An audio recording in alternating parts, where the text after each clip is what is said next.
Good morning. The next topic, number 6, is antenna height. The effective height of an antenna H in meters is defined as ratio of the induced voltage V to the incident field E. Now, in this derivation,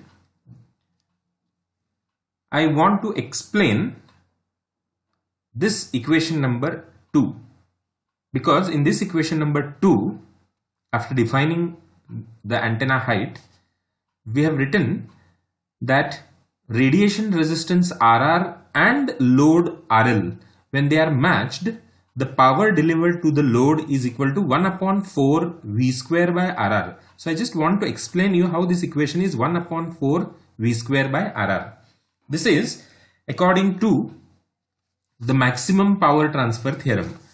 You can see here the power delivered to the antenna when the load resistance RL and the radiation resistance RR, they both match, what will be the power delivered, and the equation is here. So how we obtain this equation, I will explain. Power delivered to the antenna is given by I square into RL. I is the current through the antenna and RL is the load resistance. Current is defined as ratio of voltage divided by the total resistance, which is radiation resistance RR and the load resistance RL. So this is V divided by RR plus RL square into RL. RL is the load resistance. When impedance matching is done, both radiation resistance and load resistance are equal. So this is the condition for impedance matching. And when both are equal, in place of RL, we can substitute RR, so that we get V divided by 2 RR square into, in place of RL, we substitute RR.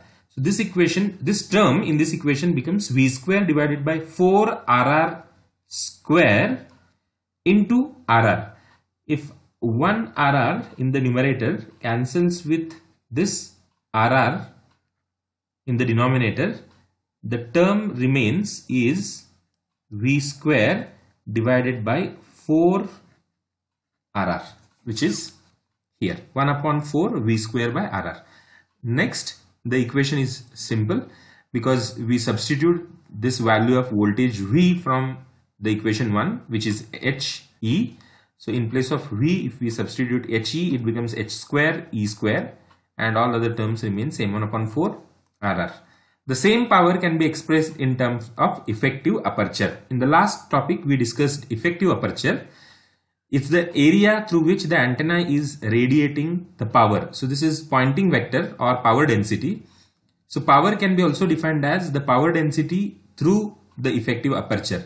Now here the power density is defined again very similar to this as field square divided by Z0. Z0 is intrinsic impedance of free space, which is 377 ohm, and this term AE.